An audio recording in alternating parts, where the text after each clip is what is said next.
Yo le voy a invitar a que en esta mañana abra la escritura, por favor, en el Evangelio de Mateo, capítulo 6. Vamos a leer del versículo 9 al versículo 13. Mateo 6, del 9 al 13. Hoy vamos a ver un tema que tiene como título: Señor, líbranos del mal. ¿Qué es lo que desea hacer con nosotros? Librarnos del mal. ¿Sabía usted que el mal está en todas partes? Y que el mal tratará de hacernos caer, de seducir nuestros sentidos, para que usted y yo no perseveremos en el Señor, para que vivamos en estados de culpa, de tristeza, de desánimo. Pero Dios desea manifestarse de una manera diferente, como un Dios que nos libra de todo mal.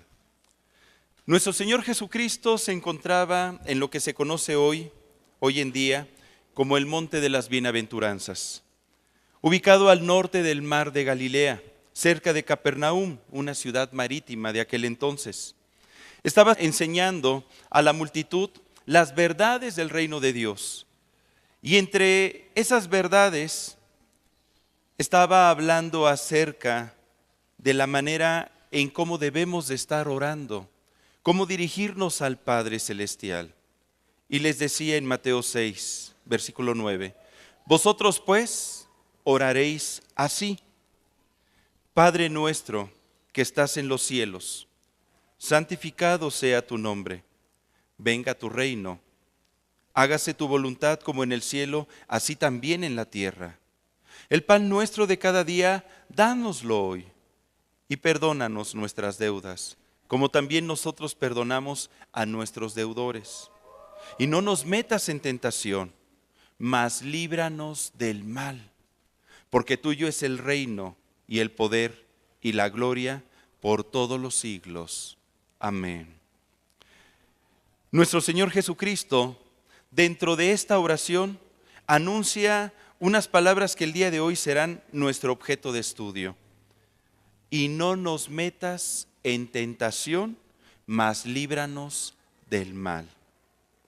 ¿Usted desea que Dios haga esto? ¿Qué le parece si oramos para que esta palabra nos sea revelada por el Espíritu Santo? ¿Me acompaña? Padre, y ponemos delante de ti esta enseñanza. Te pedimos que sea tu Espíritu Santo hablando a nuestros corazones.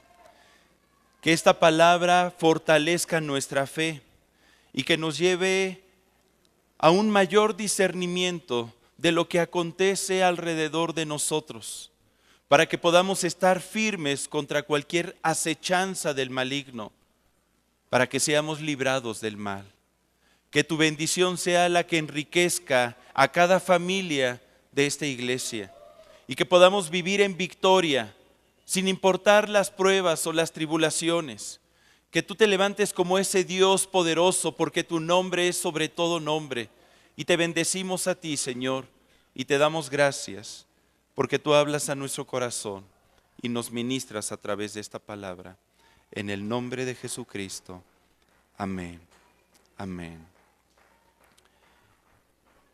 Jesucristo en esta oración, en el versículo 13 dice: y no nos metas en tentación, mas líbranos del mal. Si se lo enseñó a los discípulos, es porque es muy importante el poder orar a Dios para ser librados del mal. Porque si algo Dios desea, es que usted y yo no tengamos comunión con el mal, que seamos protegidos, como cualquier padre que quiere proteger a sus hijos.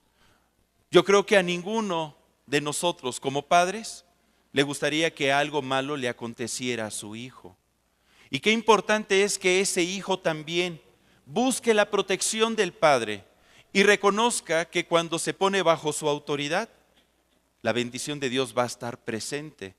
¿Verdad que cuando un hijo se sale de la autoridad de los padres, suceden cosas?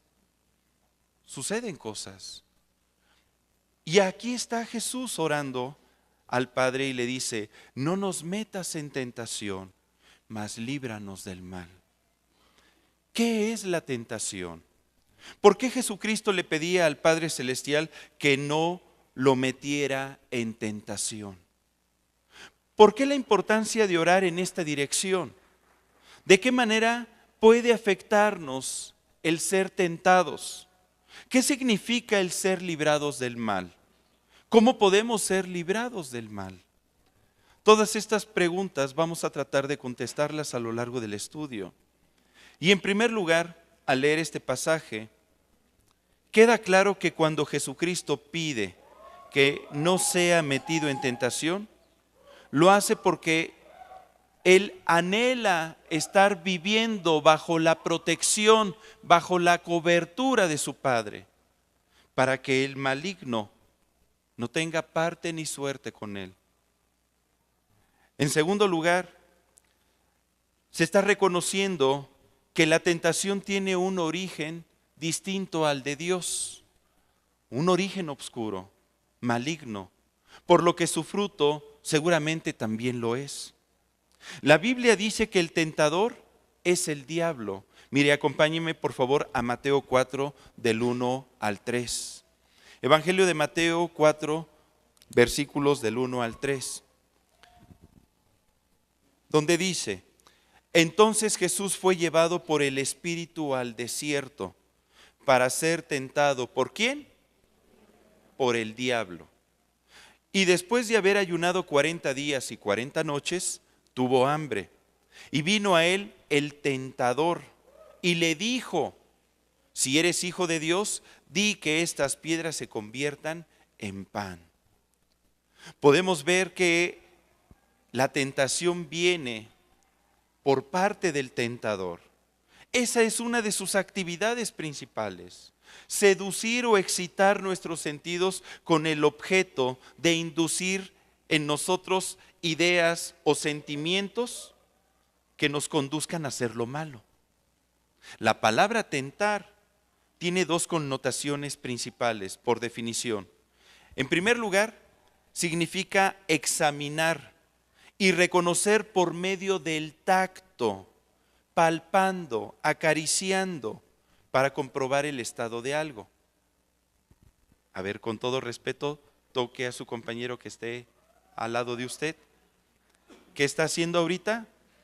Lo está palpando, lo está tentando.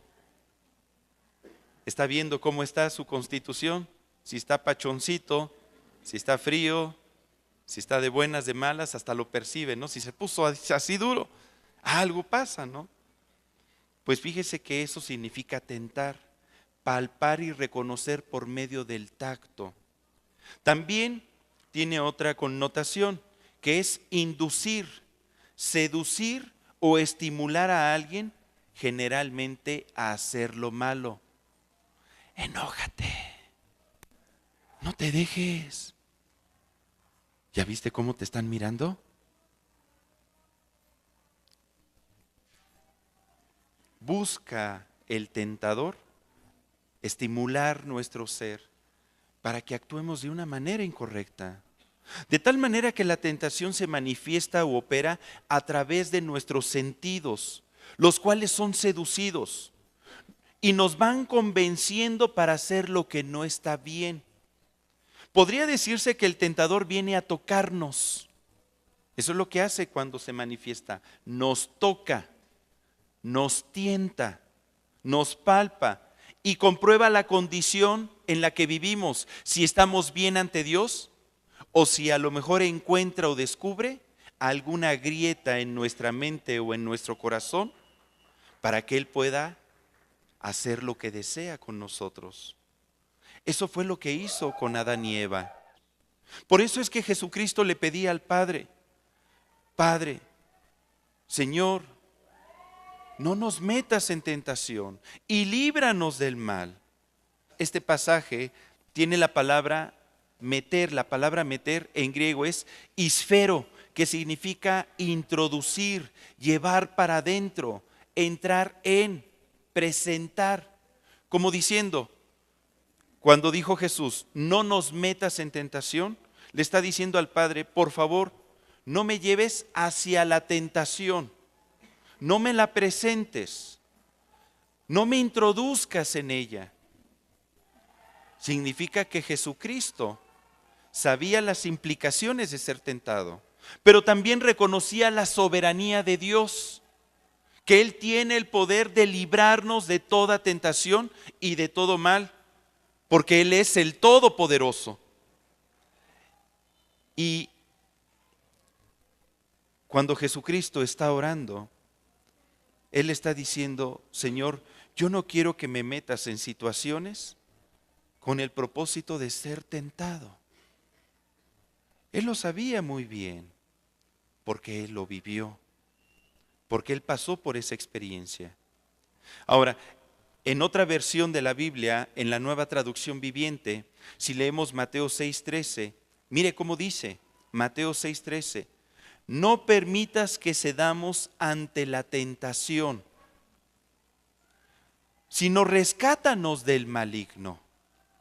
Pudiera escribirse también: no permitas que cedamos ante la tentación, líbranos de ser puestos a prueba por el mal. De tal forma que comprendemos que lo que Jesucristo le estaba diciendo al Padre iba en dos direcciones. En primer lugar, le decía: Señor, no permitas que el enemigo venga a tocar mi vida al tratar de seducir mis sentidos. Y en segundo lugar, Padre, fortaléceme para no ceder ante la acción del mal, porque el maligno va a estar buscando día y noche, tratando de hacerme caer. Quedó claro que el enemigo entonces, pues también está sujeto a la autoridad de Dios, y que éste puede ser un instrumento en las manos del Señor para tratar con nosotros. Seguramente usted se preguntará y dirá: ¿pero cómo es esto posible? ¿Con qué propósito? Siempre he pensado que lo que Dios quiere es que sus hijos no sean tentados, que reprenda al maligno, que lo eche fuera de mi vida. ¿Y qué pensaría usted? Que a veces Dios permite que el maligno se acerque a nosotros para tocarnos. Veamos el ejemplo de Jesús. Para que el Espíritu Santo abra nuestro entendimiento y comprendamos lo que significa la voluntad permisible de Dios. Abra su Biblia nuevamente ahí en Mateo 4, versículo 1. Evangelio de Mateo 4, versículo 1. Jesucristo, después de bautizarse en agua y ser lleno del Espíritu Santo, y antes de iniciar su ministerio, dice la Escritura que Jesús fue llevado por el Espíritu al desierto para ser tentado por el diablo. ¿Quién llevó o introdujo o metió a Jesucristo en el desierto? El Espíritu Santo. ¿Y con qué propósito? Para ser tentado. ¿Por quién? Por el diablo. ¿Pero qué? ¿El diablo no está bajo la poderosa mano de Dios? Sí. ¿Que Jesucristo no vino a destruir las obras del diablo? ¿Cómo es que se permitió que el maligno lo tocara o lo tentara? ¿No se supone que el maligno nada puede hacer porque estoy en el hueco de las manos de Dios? Jesucristo es su Hijo. ¿Cómo el enemigo va a tener acción en él? Tenemos un Dios que es poderoso, un Dios cuyo nombre es sobre todo nombre, un Dios que gobierna en toda su creación, pero Él hace lo que Él quiere hacer con lo que es suyo. Y debemos de comprender aquí dos cosas principales en esta historia. En primer lugar, vamos a hablar un poco acerca de la naturaleza del enemigo. El enemigo es un hijo de Dios. No se asuste. Pero un hijo caído por haberse corrompido. Acompáñeme por favor a Job 1 del 6 al 7. Job 1 del 6 al 7. Vamos a leer este pasaje y mire lo que nos revela. Porque a lo mejor usted dirá: pero yo también soy un hijo de Dios. Dice la Escritura: un día vinieron a presentarse delante de Dios los hijos del Señor, entre los cuales vino también ¿quién? Satanás. Y dijo el Señor a Satanás, ¿de dónde vienes? Respondiendo Satanás al Señor dijo, de rodear la tierra y de andar por ella. A veces me imagino cuando leo este pasaje como ese padre que le dice a su hijo adolescente, ¿de dónde vienes? Pues de andar por ahí vagando con los cuates. En este pasaje podemos ver cómo hubo una reunión. No dice en qué tiempo, pero Dios mandó a reunir, a que se presentaran delante de él todos sus hijos. Y por eso dice, entre los cuales, contándolo a Satanás dentro de ellos, entre los cuales también vino el enemigo. Satanás fue creado por Dios para ser un querubín. Esto es, en la esfera de los seres celestiales que Dios hizo, uno de gran hermosura y autoridad. Al parecer, él estaba de continuo delante de Dios, dirigiendo los cantos celestiales hasta el día en que se halló en él maldad. Algo perfecto, porque Dios todo lo que hace es perfecto y bueno en gran manera. Se descompuso porque se encontró en él maldad. A veces las cosas inician bien y no siempre tienen un buen término, porque permitimos que el mal ingrese a nuestro corazón y gobierne nuestra vida. Y fue lo que le pasó a este querubín. Mire lo que dice Ezequiel 28 del 14 al 19. Este pasaje nos habla de la naturaleza del maligno. Ezequiel 28 del 14 al 19. Comenta el profeta Ezequiel: tú, querubín grande, protector, yo te puse en el santo monte de Dios. Allí estuviste, en medio de las piedras de fuego te paseabas. Perfecto eras en todos tus caminos desde el día que fuiste creado, hasta que se halló en ti maldad. Una pausa. Él fue una creación de Dios, perfecto. Tuvo la oportunidad de estar delante de la presencia de Dios, pero perdió sus derechos. ¿Por qué? Porque permitió que en su ser se engendrara el mal. El mal. Dice el versículo 16, a causa de la multitud de tus contrataciones, fuiste lleno de iniquidad y pecaste.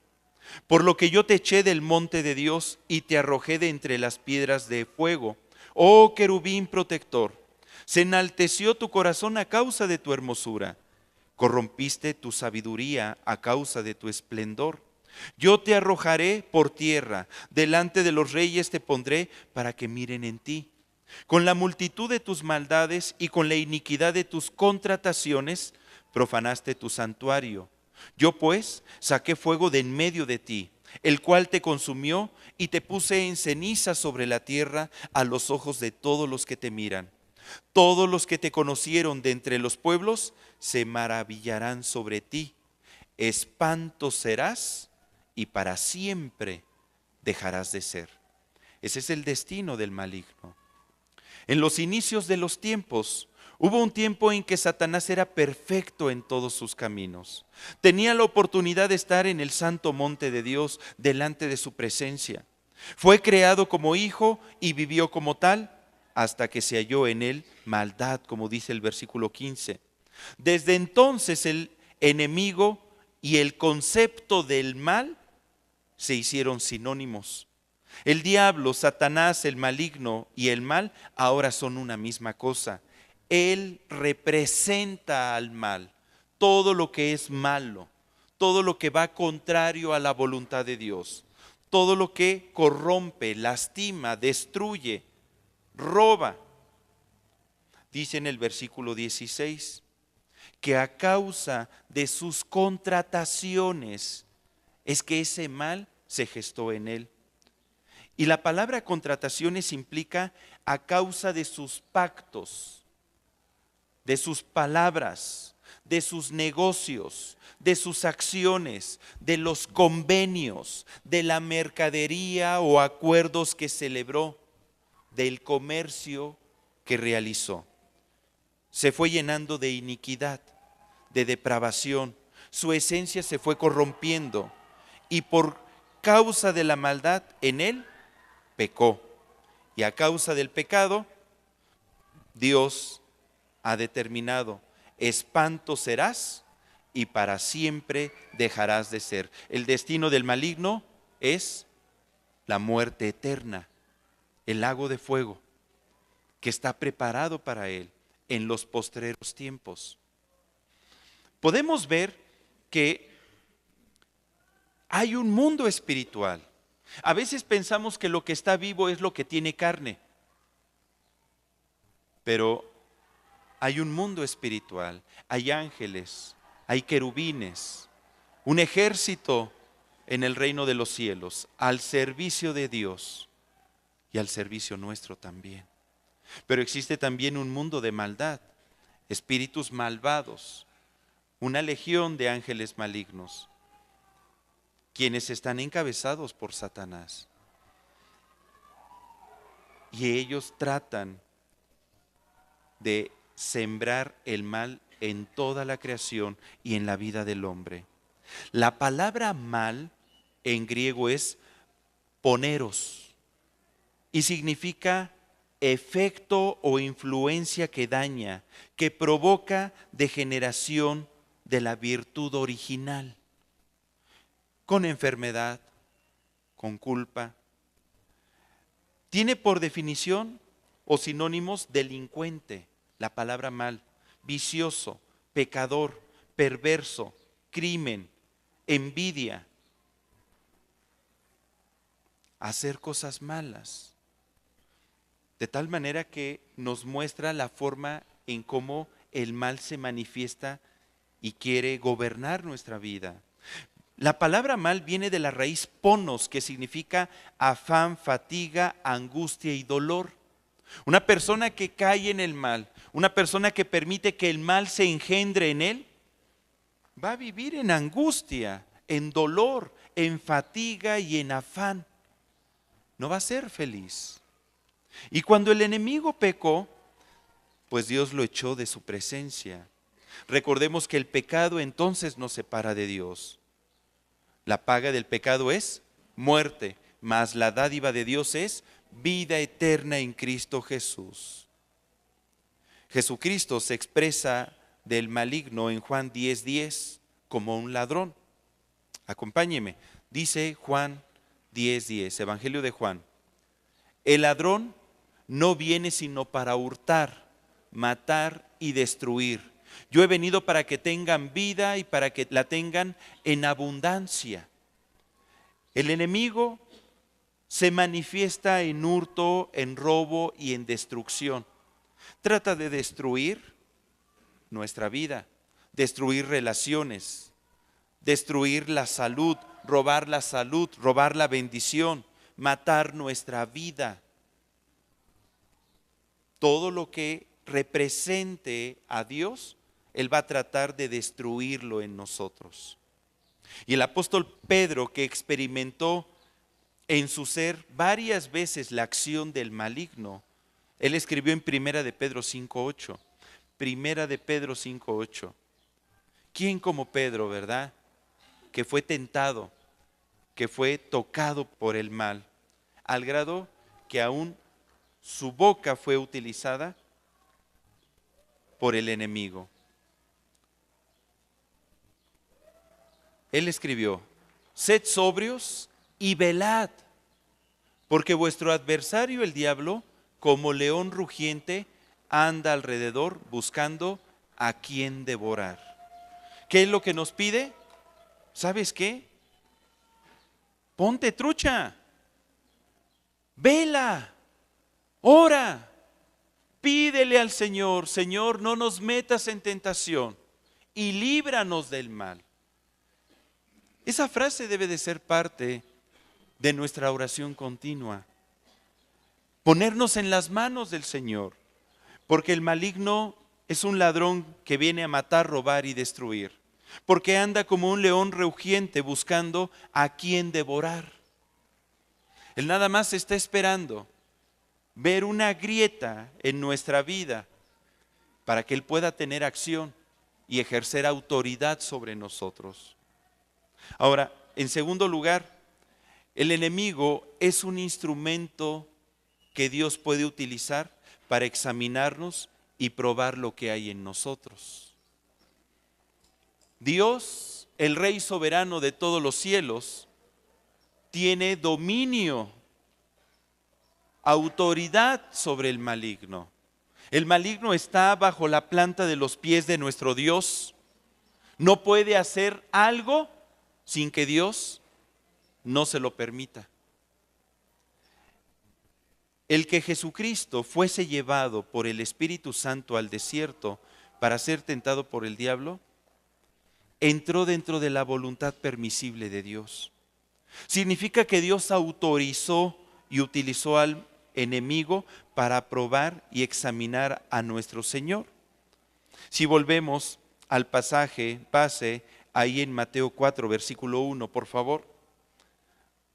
Mateo 4, versículo 1, donde dice: entonces Jesús fue llevado por el Espíritu al desierto para ser tentado por el diablo. ¿Qué significa? Significa que todo lo que acontece en el mundo, en mi vida, por causa del maligno, ¿es porque Dios lo quiere así? No necesariamente. Dios lo permite, pero no significa que lo quiera. Es muy diferente. Por ejemplo, en la vida Dios nos dio libre albedrío para escoger, para tomar decisiones. Todos nosotros continuamente tomamos decisiones. Por ejemplo, ¿cuántos varones escogieron a su esposa y decidieron casarse con ella? Ay, ahora ya se retracta, ¿no? Me robó, mi esposa me robó de la casa y me sacó. Es su decisión, fue su decisión, ¿sí o no? ¿Y cuántas mujeres decidieron casarse con él? A ver, con su esposo. Es su decisión, pero no me ponga esa cara tampoco. A lo mejor usted dice, pues es que no sabía lo que hacía en aquel entonces. Pero fue su decisión. No podemos echarle la culpa al maligno. Fue su decisión. No podemos echarle la culpa a Dios. Oh Dios, ¿por qué me diste esta mujer? Pues había muchas. O había muchos varones. Tú escogiste. Constantemente estamos escogiendo. Y en la vida, Dios nos dio libre albedrío. Hay muchas cosas que Dios no aprueba. Sin embargo, las permite. Dios no aprueba que el hombre le sea infiel a su esposa. Dios no aprueba el aborto. Sin embargo, está presente. Dios no aprueba el matrimonio entre personas del mismo género. Sin embargo, la sociedad lo ha hecho. Dios no aprueba el robo o la mentira. Dios no aprueba las guerras, el hambre y la muerte. Sin embargo, lo está permitiendo, porque no cae una hoja de un árbol sin que Dios lo sepa. Y Dios sabe todo lo que acontece en nuestra sociedad, en el mundo entero. ¿Y por qué le puedo decir que Dios lo permite? Porque Dios sigue haciendo salir su sol sobre justos e injustos, y manda su lluvia y da de comer a justos y a injustos. Porque Él está esperando que nos arrepintamos de nuestros pecados. Dios está teniendo gracia y misericordia en estos tiempos. Y Él está llamando a que usted y yo podamos brillar en medio de esta generación perversa y podamos anunciarles que Jesucristo está por venir, que Jesucristo viene y Él va a dar el pago justo a cada uno de nosotros según nuestras obras. No hay nada oculto que no vaya a ser manifestado, ni escondido que no salga a la luz. Sin embargo, Dios está permitiendo estos tiempos, porque Dios le dio al hombre un don muy grande, la capacidad de tomar decisiones. Pero hasta ahora el hombre ha hecho mal uso de ese don. Ya que ha escogido el mal, ha escogido el camino del maligno. De manera que en vez de escoger a Dios, de acercarse a Dios, pareciera que quiere acercarse cada vez más al maligno, al escoger el mal. Como está escrito en Génesis 6, del 5 al 6. Acompáñeme, por favor. Génesis 6, del 5 al 6. Este pasaje se me hace uno de los pasajes más tristes en toda la Biblia. Dice la Escritura: y vio el Señor que la maldad de los hombres, ¿cómo era? Era mucha en la tierra, y que todo designio de los pensamientos del corazón de ellos era de continuo solamente el mal. Y se arrepintió el Señor de haber hecho hombre en la tierra, y le dolió en su corazón. Aquí está haciendo la descripción de la sociedad de aquellos tiempos, de al inicio de los tiempos de la humanidad. El designio, esto es, la intención de los pensamientos del corazón de ellos, era de continuo solamente el mal. El mal se introdujo a la vida del hombre en el momento en que desobedeció por primera vez a Dios. Usted sabe la historia, cuando el hombre comió del fruto prohibido. En ese momento el mal vino a su vida. El hombre empezó a heredar maldición y toda la tierra fue puesta bajo maldición. El mal empezó a gobernar el corazón del hombre. Y el mal se ha transmitido de generación en generación, porque la paga del pecado es muerte. Y si nosotros morimos físicamente, es consecuencia de eso que ocurrió al inicio. Dios tenía contemplado que el hombre comiera del árbol de la vida que estaba en medio del huerto. Sin embargo, el hombre pecó y el mal se manifestó y ha estado gobernando la vida del hombre. Pareciera que hace una descripción de lo que está sucediendo hoy en día. Usted prende la televisión o compra un periódico y nada más escucha las noticias de lo que está sucediendo. Cuánta muerte, cuánta destrucción, abortos en todas las naciones. La carne se está corrompiendo, las familias se están desintegrando. Muerte, guerra, pobreza. Todo eso no era la voluntad de Dios. Hay gente que dice: yo no me acerco a Dios porque si Dios existiera no permitiría que ocurriera eso. Pero no consideran que todo eso es a consecuencia de las decisiones del hombre. Nosotros mismos hemos estado destruyendo nuestro mundo, destruimos nuestra vida porque tomamos malas decisiones. Y dice en el versículo 6: y se arrepintió Dios de haber hecho hombre en la tierra y le dolió en su corazón. Usted sabe lo que aconteció después. Hubo tal dolor en el corazón de Dios que dijo: reharé al hombre sobre la tierra. Y aconteció el diluvio. Jesucristo va a venir por segunda vez, hermano. Y ahora el mundo no va a ser destruido por agua. La Escritura dice que va a ser destruido por fuego. Y los hombres no se arrepienten. Dios está esperando que nos acerquemos a Él, que no desaprovechemos estos tiempos de gracia. No le quiero asustar, pero es lo que dice la Escritura. Y necesitamos tomar conciencia, porque no podemos seguir viviendo una vida cristiana como si nada pasara. Y yendo de compras, y yendo a la escuela, al trabajo, qué bonito, me congrego, vengo. Pero pareciera que no tomo conciencia de que el espíritu de la potestad del aire está operando en los hijos de desobediencia.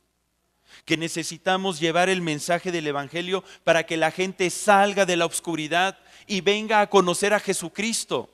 Y Jesucristo perdone sus pecados y les dé vida eterna. Porque a eso vino Jesús, a darnos vida y vida en abundancia. Ese es nuestro Dios. Pero ¿qué es lo que estamos haciendo? Jesucristo, antes de iniciar su ministerio, tenía que ser probado, tenía que ser tentado por el diablo.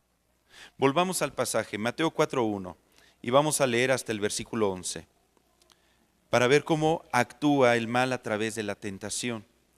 Entonces Jesús fue llevado por el Espíritu al desierto para ser tentado por el diablo. Y después de haber ayunado 40 días y 40 noches, tuvo hambre. Y vino a él el tentador y le dijo: si eres hijo de Dios, di que estas piedras se conviertan en pan. Él respondió y dijo: escrito está, no solo de pan vivirá el hombre, sino de toda palabra que sale de la boca de Dios. Entonces el diablo le llevó a la santa ciudad y le puso sobre el pináculo del templo y le dijo: si eres hijo de Dios, échate abajo, porque escrito está: a sus ángeles mandará cerca de ti y en sus manos te sostendrán, para que no tropieces con tu pie en piedra.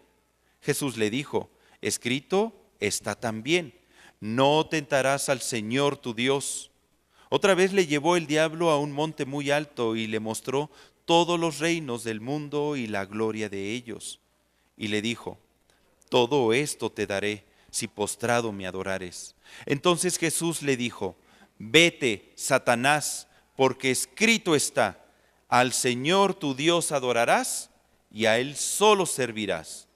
El diablo entonces le dejó y aquí vinieron ángeles y le servían. ¿Qué podemos aprender de este pasaje? Lo primero es que el tentador va a tratar de engañarnos, de hacernos caer. ¿Cómo? Cuestionándonos, para que dudemos en un punto muy importante. En el versículo 2 y en el versículo 6, el enemigo le dice a Jesús: si eres hijo de Dios, como diciendo, a ver, si en verdad eres hijo de Dios, ay, ¿tú eres hijo de Dios? No te creo. A ver, manifiéstate como tal. Lo menos que el diablo quiere es que usted y yo descubramos que a través de Jesucristo nosotros podemos llegar a ser hijos de Dios.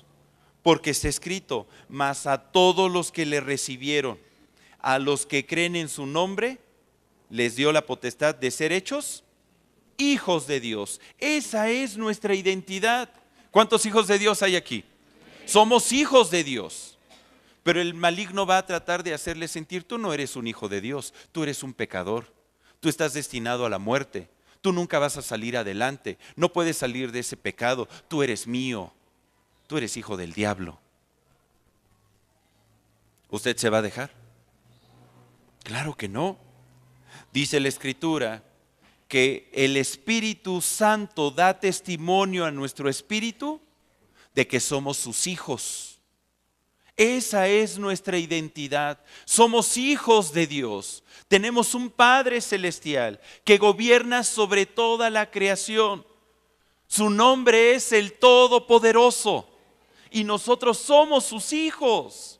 Y como hijos somos acreedores a todos los derechos y beneficios que este estatus nos confiere.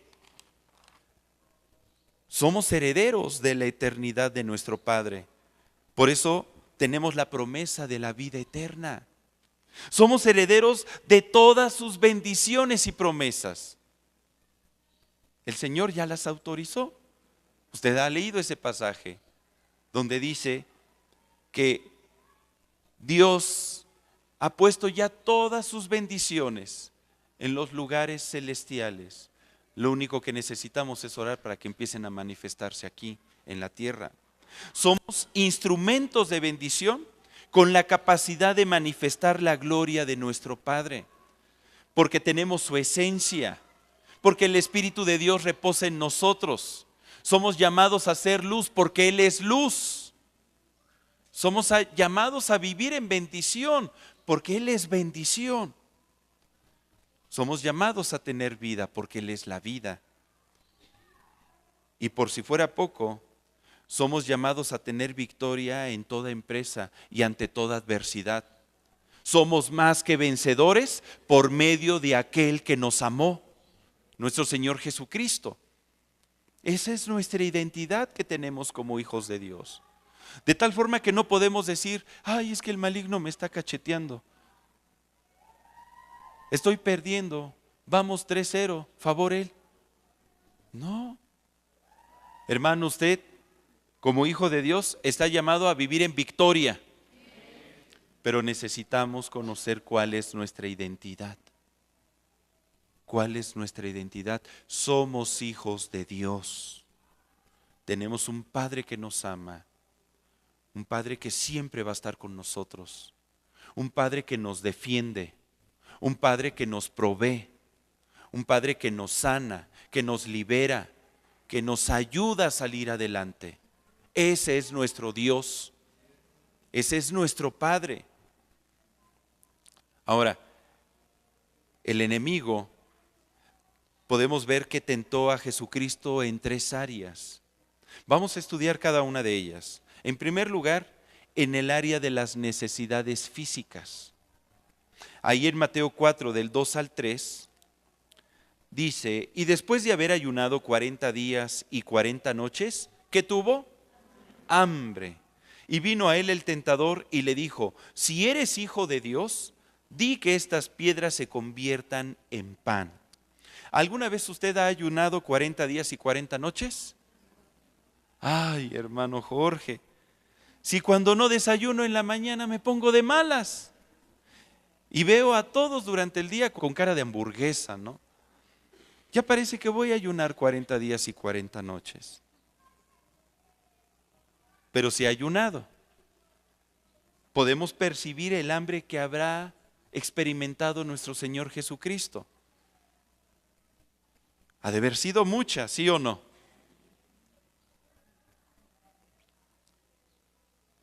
Y en ese momento, en el momento de su necesidad, vino el tentador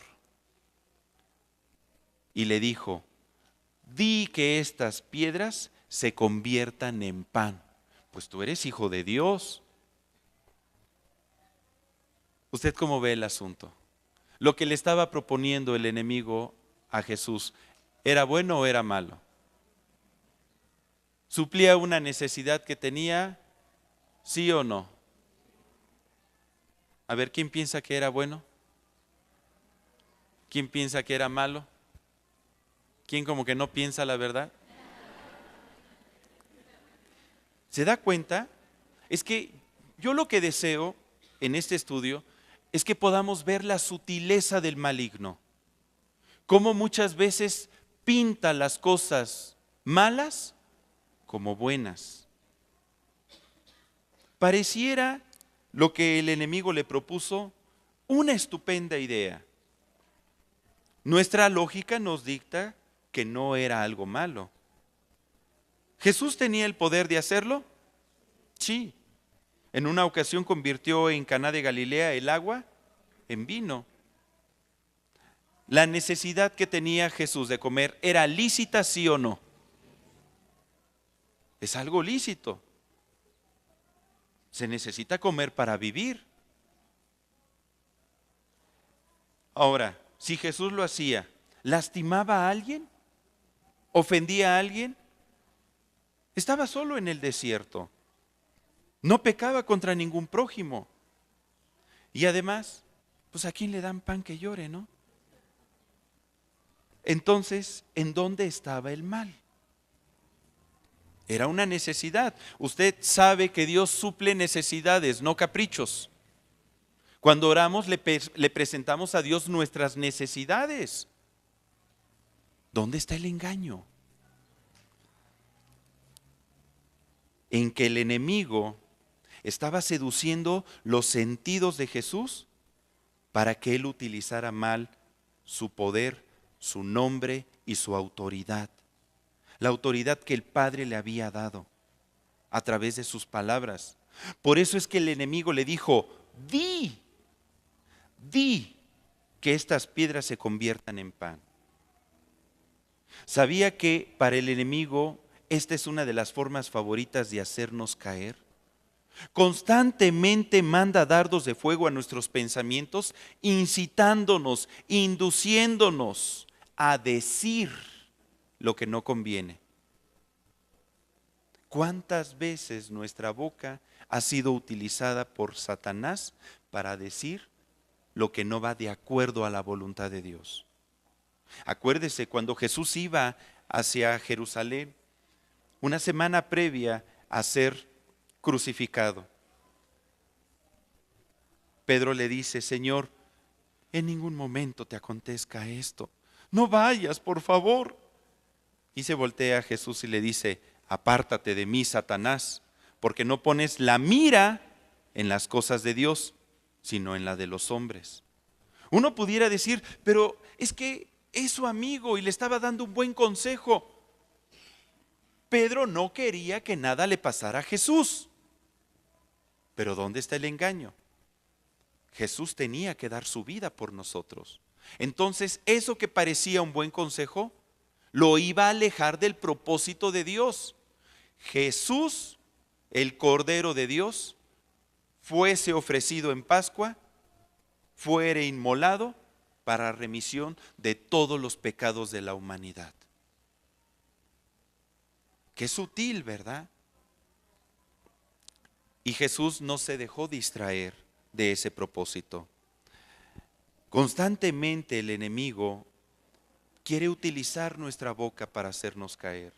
Dice en Santiago 3:16, el apóstol Santiago nos comenta esta situación al decir: y la lengua es un fuego, un mundo de maldad. La lengua está puesta entre nuestros miembros y contamina todo el cuerpo e inflama la rueda de la creación. Y ella misma es inflamada por el infierno. ¡Ay, qué fuerte palabra! Fíjese, ¿cuántas cosas habremos dicho en el transcurso de nuestra vida inflamadas por el infierno? ¿Qué significa? Que detrás de nuestras palabras estuvo Satanás, el tentador. Esto es muy sutil. La tentación nunca se va a presentar de manera franca y abierta. El enemigo actúa con chanfle. Es como en el fútbol americano. El mariscal de campo recibe el balón, sale la jugada y va a lanzar el pase,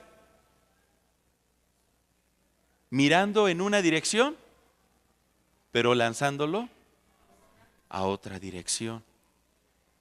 Eso es lo que hace el maligno.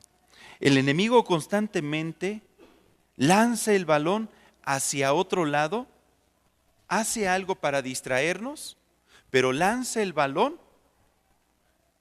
hacia otro lado para que pueda anotar, para que pueda cumplir su propósito.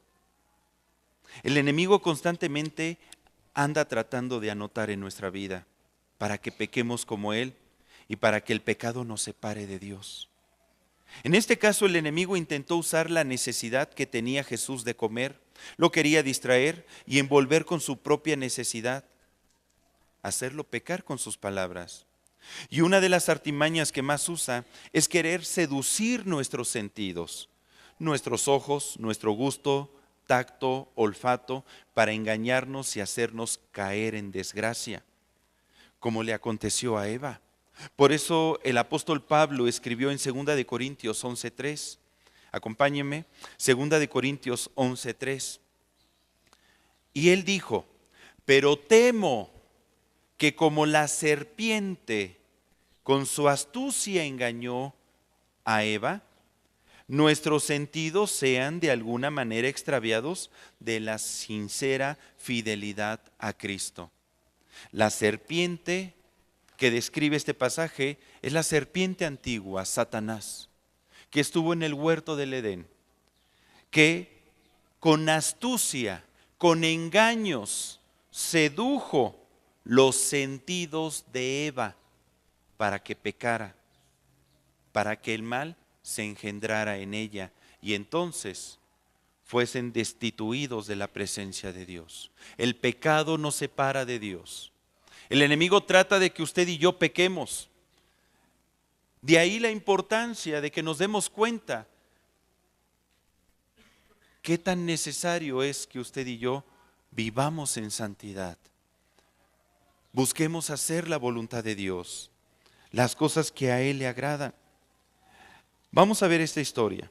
Mire, acompáñeme a Génesis 3, versículo del 1 al 6. Génesis 3 del 1 al 6.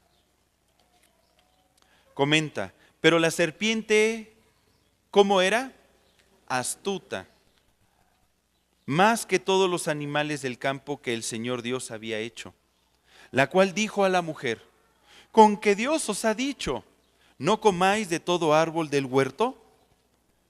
Y lamentablemente la mujer le respondió, del fruto de los árboles del huerto podemos comer, pero del fruto del árbol que está en medio del huerto, dijo Dios, no comeréis de él ni le tocaréis para que no muráis. Entonces la serpiente dijo a la mujer, no vas a morir, sino sabe Dios que el día que comas de él, serán abiertos tus ojos y seréis como Dios, sabiendo el bien y el mal. Y vio la mujer, fíjese, vio la mujer que el árbol era bueno para comer y agradable a los ojos, ahí aparece un sentido, y árbol codiciable para alcanzar la sabiduría, y tomó de su fruto, ahí está otro sentido, y comió, tercer sentido, seducido, y dio también a su marido, el cual comió así como ella. Porque el pecado compartido como que siempre es más sabroso, ¿no? El enemigo empezó a sembrar en los pensamientos de Eva el cuestionar lo que Dios les había dicho, lo que Dios les había mandado. Con que Dios os ha dicho, no comáis de todo árbol del huerto. Si usted se da cuenta, tanto con Eva como con Jesús, el enemigo empezó con el sentido del gusto o del habla. A Jesús le dijo, ¿tienes hambre? Di que estas piedras se conviertan en pan. A Eva le dijo, mira, mira el fruto, qué rico. Tómalo, pruébalo y cómelo. No te va a pasar nada. ¿Será que ese sentido es uno de los sentidos que más debemos de cuidar? Que el enemigo más trata de seducir para engañarnos. El enemigo le dijo a Eva, pruébalo, atrévete a probar algo diferente. ¿Cuántas personas por probar algo diferente han caído y ahora sus vidas son un desastre? El enemigo les dice, con que Dios te ha dicho, no tengas más que una sola esposa. Anda, prueba con esta otra. Está bien bonita, mira, nada te va a pasar. Tu jefe, tu amigo, todas tienen 2 o 3. Y mira qué bien les va, son muy felices. El enemigo te va a decir, con que Dios te ha dicho, no introduzcas en tu cuerpo sustancias nocivas. Ay, por favor, mira qué tanto es tantito. Tú lo sabes, una no es ninguna y 2 apenas son una y como una no es ninguna, pues volvemos a empezar, ¿no? ¿Cómo ves? ¿Las disparas tú o yo? O prueba esto o aquello. Además, pues solo es tantito, como el comercial, nada con exceso, todo con medida. Pero lleva ahí el mensaje subliminal. Lo que realmente te está diciendo es, hazlo con todo y prueba todo. ¿Qué puedes perder? Todo. La vida eterna. La vida eterna. El enemigo induce al error al mezclar necesidades físicas, gustos y placeres con ideas o argumentos, algunos hasta lógicos, con el fin de hacer caer al que se deje. ¿Puede apreciar el orden en que los sentidos fueron seducidos? Ahí en Génesis 3:6, y vio la mujer y tomó y comió. Y al final, Eva compartió. ¿Quién quiere tener una esposa así de compartida? Ay, Señor, líbrame del mal. Lamentablemente el pecado siempre anda buscando compañía.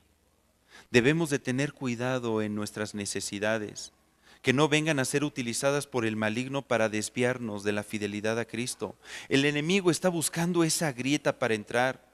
Por eso el apóstol Santiago escribió en Santiago 1:13 al 14. Santiago 1:13 al 14. Cuando alguno es tentado, no diga que es tentado de parte de Dios, porque Dios no puede ser tentado por el mal, ni Él tienta a nadie, sino que cada uno es tentado cuando de su propia concupiscencia es atraído y seducido. Comentamos que desde que el hombre pecó, el mal se ha transmitido de generación en generación al corazón del hombre. Y todos nosotros desarrollamos la concupiscencia. La concupiscencia es el deseo por las cosas que quiere esta carne. Esa es la filosofía también del mundo. A tu cuerpo dale lo que pida. Hasta hay una canción, ¿verdad? Dale alegría a tu vida o a tu cuerpo, ¿cómo dicen? Macarena, ¿no? Algo así. Y el enemigo conoce nuestra concupiscencia, deseos, y quiere ver si hay una grieta, si no hemos sujetado nuestra carne a la obediencia a Dios, si no estamos viviendo en santidad, para empezar a tentar. Y va a tentar a través de cosas que hasta parecen muy lícitas, muy lícitas. Ahora vamos a ver la segunda área en que fue tentado Jesús. En Mateo 4, del 5 al 6, vamos a regresar a esa historia donde Jesús está en el desierto cuando fue llevado por el Espíritu Santo. Mateo 4, del 5 al 6. Entonces el diablo le llevó a la santa ciudad y le puso sobre el pináculo del templo y le dijo: si eres hijo de Dios, échate abajo, porque escrito está: a sus ángeles mandará acerca de ti y en sus manos te sostendrán para que no tropieces con tu pie en piedra. ¿En qué área fue tentado Jesús? En el área de la confianza en Dios. Ahora el enemigo salía como muy conocedor de las Escrituras. A ver, Jesús, tú me estás hablando con la palabra, pues yo también la conozco. Y mira, la Escritura dice: échate abajo para que mande el Señor a sus ángeles, porque Él te va a sostener para que tú no tropieces en piedra. Fíjese qué sutil.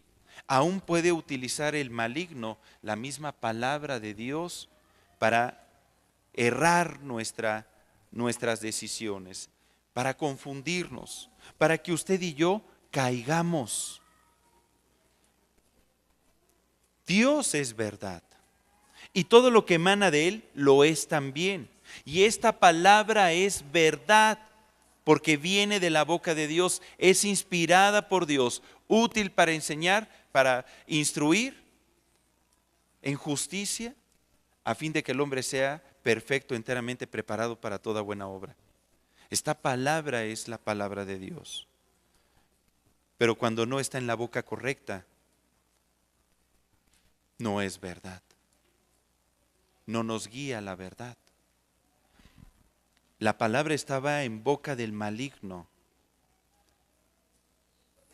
Ahora, cuando el maligno habla la palabra, pues nosotros sabemos que no es una palabra que produzca vida, que produzca bendición, que nos lleve a hacer la voluntad de Dios. Porque la intención con que se está diciendo no es la correcta.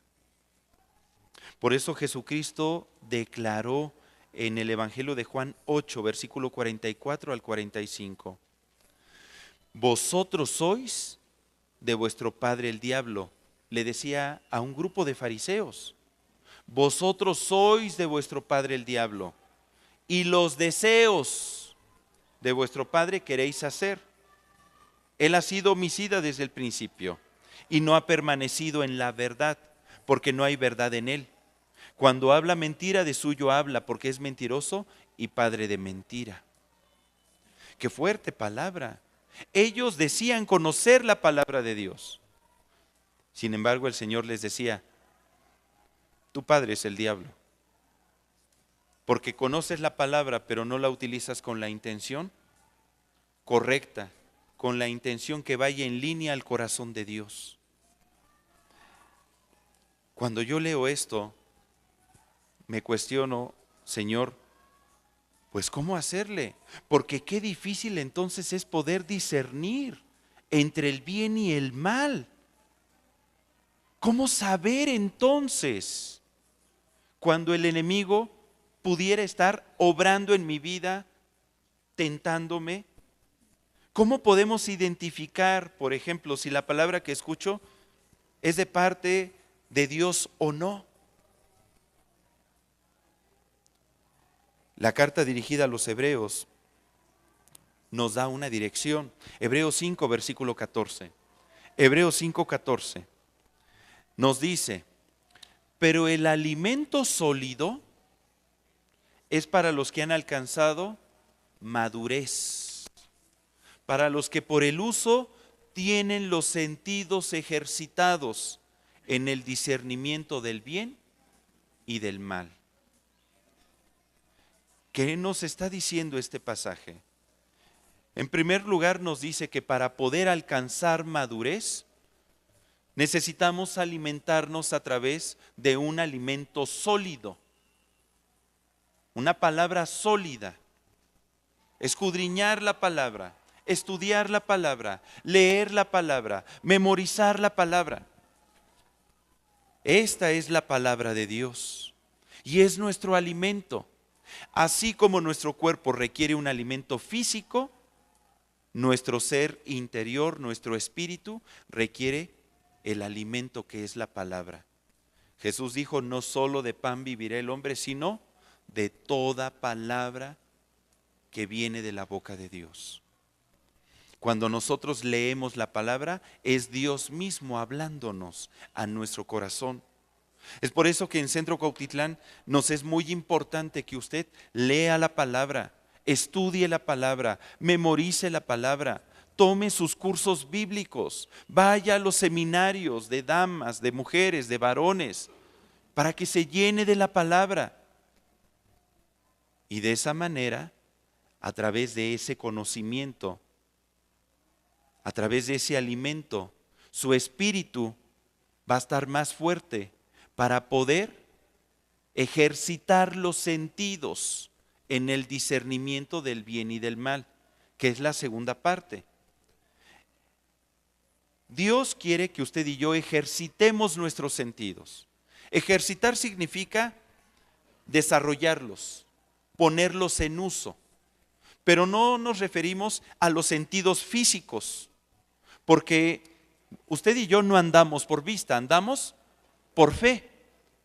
Si yo pongo mis ojos en las cosas que me rodean, pues difícilmente voy a poder desarrollar fe. Ahí está Pedro, que le dice a Jesús, si eres tú, manda que vaya a ti caminando sobre las aguas. Y le dice Jesús, ven, y empieza Pedro a caminar. Y dice la Escritura, y al ver el fuerte viento, tuvo miedo y comenzó a hundirse. Señor, sálvame. ¿Qué pasó? Abrió sus ojos físicos. Los sentidos físicos son los que el enemigo seduce. Los sentidos espirituales son los que tenemos que usar para discernir entre el bien y el mal. No los sentidos físicos. Jamás se deje guiar por lo que ve. Las apariencias engañan. Jamás se deje guiar por lo que escucha. ni por lo que toca, ni por lo que prueba. Sentidos espirituales en el discernimiento del bien y del mal. Jesucristo fue lo que hizo. Cuando leemos esta historia, vino el enemigo y le dijo: di que estas piedras se conviertan en pan. Él no se dejó guiar por lo que vio. Ay, se ven bien sabrosas, parecen albóndigas. No. Simplemente no le hizo caso al maligno, porque sabía cuál era la intención y de dónde venían esas palabras. Cuando el enemigo lo lleva al pináculo del templo y le dice: échate, porque mire, está escrito, esto dice la palabra, esto es lo que Dios quiere para tu vida. Sobre todo cuando tenga cuidado, cuando se le acerca a una persona y le dice: tengo una palabra de Dios para ti. Tenga mucho cuidado. Lea usted la palabra. Dios se va a revelar a usted porque usted es su hijo. No necesitamos un intermediario. Jesucristo es nuestro intermediario. Y si una persona le da una palabra, sería nada más confirmación de lo que Dios ya le habló a usted. De esa manera actuó el Señor. Ahora, Jesucristo rechazó esa palabra, la escuchó y dijo: esta no es palabra de Dios. Es la escritura, pero no viene del corazón de Dios. Y cuando le mostró, ahorita lo vamos a ver, todos los reinos y la gloria del mundo, y le dijo: todo esto te daré si postrado me adorares. Jesús no puso su vista en eso tampoco. Y le dijo: ¿sabes qué?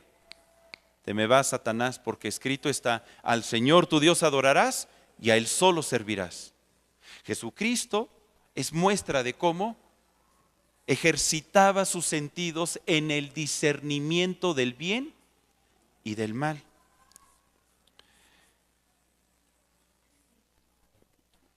Número 3.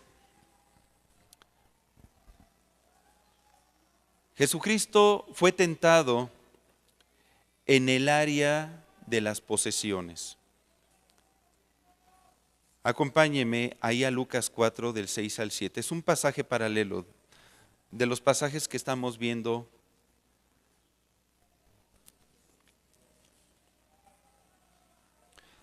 Dice: y le dijo el diablo: a ti te daré toda esta potestad y la gloria de ellos, porque a mí me ha sido entregada, y a quien quiero la doy. Si tú postrado me adorares, todos serán tuyos. ¿Sabía que mucha gente se acerca al lado oscuro con el propósito de tener? El hombre quiere tener poder, quiere tener riqueza, quiere tener gloria.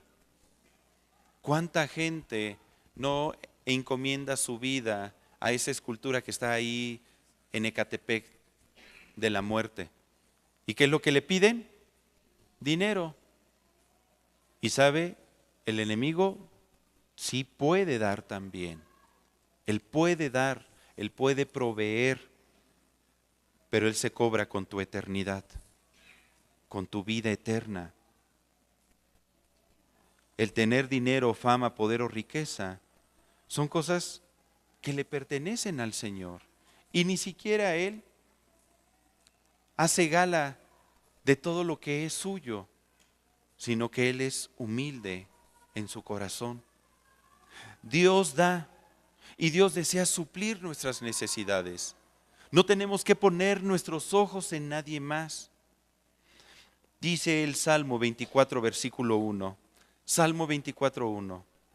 Del Señor es la tierra y su plenitud, el mundo y los que en él habitan.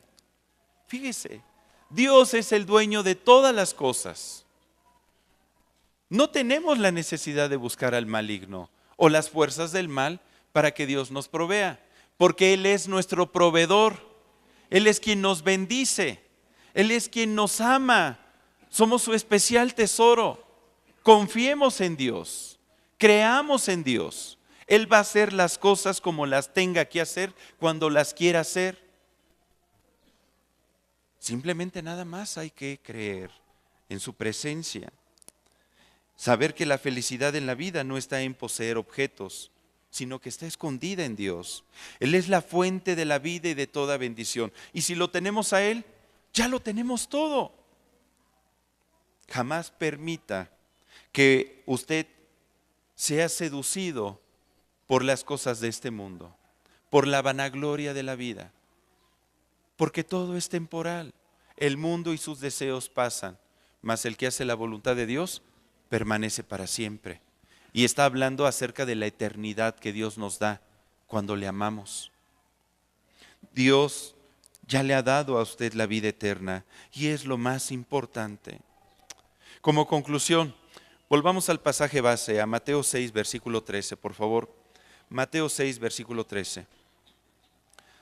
Donde Jesús está orando y le está diciendo al Padre: no nos metas en tentación, mas líbranos del mal, porque tuyo es el reino y el poder y la gloria por todos los siglos. Amén. ¿De quién es la gloria? ¿De quiénes son los reinos de todo el universo, no nada más de este mundo? De Dios. Pero qué importante es decirle: Señor, no nos metas en tentación. Jesús ya lo había experimentado. Estamos hablando de que Jesús estaba enseñando a sus discípulos ahí en el monte de las bienaventuranzas. Él ya había sido tentado por el diablo. Él sabe lo que es pasar por un desierto. Y a lo mejor veía que sus discípulos pues estaban tiernitos todavía. Tal vez lo más conveniente era decirle: Señor, no me metas en tentación y líbrame de todo mal, por favor. Ayúdame, ayúdame. El Señor le estaba diciendo al Padre: no permitas que el enemigo venga a tocar mi vida, al tratar de seducir mis sentidos, que no me toque, que no me tiente, que no me palpe. Hay una promesa muy hermosa en 2 de Pedro 2:9, que Pedro también experimentó esto. 2 de Pedro 2:9, que dice: ¿sabe el Señor librar de tentación a los piadosos? Esto es, a los que quieren vivir conforme a su voluntad, y reservar a los injustos para ser castigados en el día del juicio. En segundo lugar, Jesús, en esa oración de y no nos metas en tentación, mas líbranos del mal, le estaba diciendo: y Padre, fortaléceme para no ceder ante la acción del maligno, ante la acción del mal. Fortaléceme, porque tú sabes que somos carne. Por eso Jesús en Mateo 26:41 les da un consejo a sus discípulos y les dice: velad y orad para que no entréis en tentación. El espíritu, a la verdad, está dispuesto. La obra que Dios ha hecho en tu vida te lleva a querer vivir en santidad. Pero mientras estés en ese cuerpo, tienes que saber que la carne es débil. Pero no porque digamos: pues es que la carne es débil, pues entonces ya estoy justificado. No, precisamente este estudio es para que ejercitemos nuestros sentidos y no te dejes engañar y podamos vivir en victoria. La carne es débil, pues entonces voy a sujetar mi carne y la voy a poner en servidumbre. Si mi principal sentido, a lo mejor que el enemigo trata de seducir, es el del gusto, el de la boca, pues voy a empezar a ayunar. No, voy a empezar a que pague el precio. Y puede ser ayuno de alimento, o puede ser ayuno de hablar ciertas cosas. Este mes no voy a decir nada mal de nadie. Hermano, ¿y significa que cuando se termine entonces ya puedo? Pues no, te sigues. Aprender a ejercitar nuestros sentidos. Última cita y a manera de promesa. Salmo 121 del 7 al 8. Salmo 121 del 7 al 8.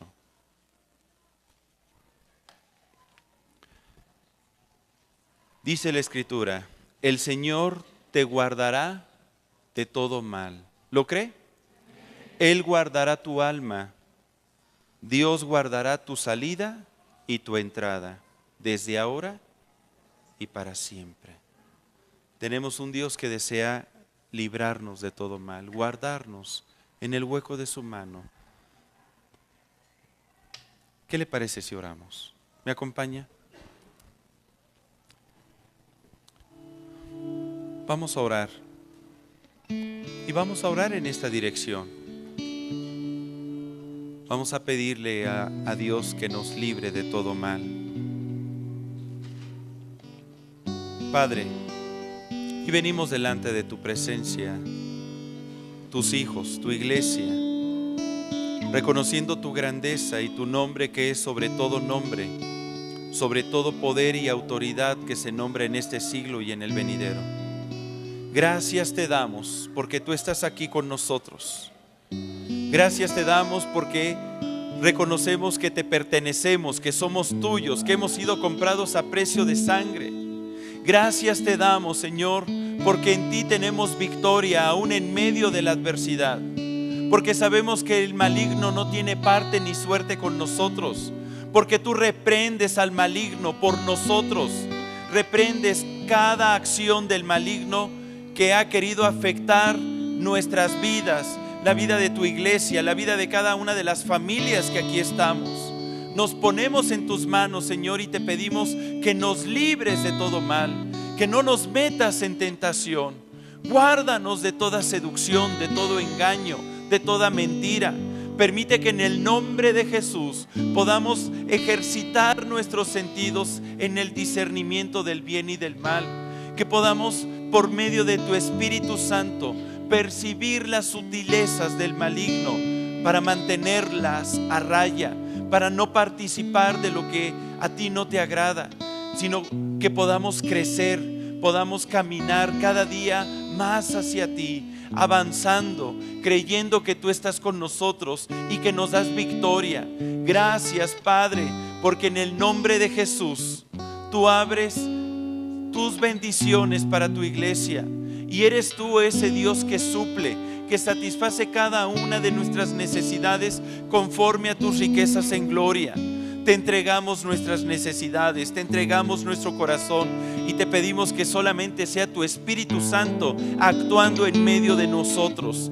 Gracias te damos, Señor, porque tú eres ese Dios victorioso y nos compartes de tu victoria. Somos tus hijos y nos sentimos seguros en el hueco de tu mano.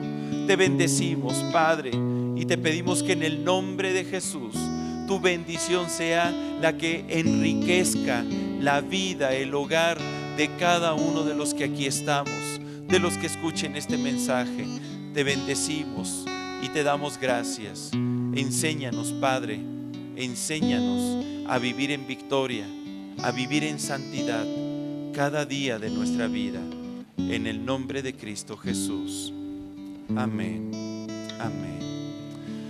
Pues la paz de Dios sea con cada uno de ustedes, hermanos. Que tenga una semana llena de victoria. Vamos a ejercitar los sentidos. Dios le bendice.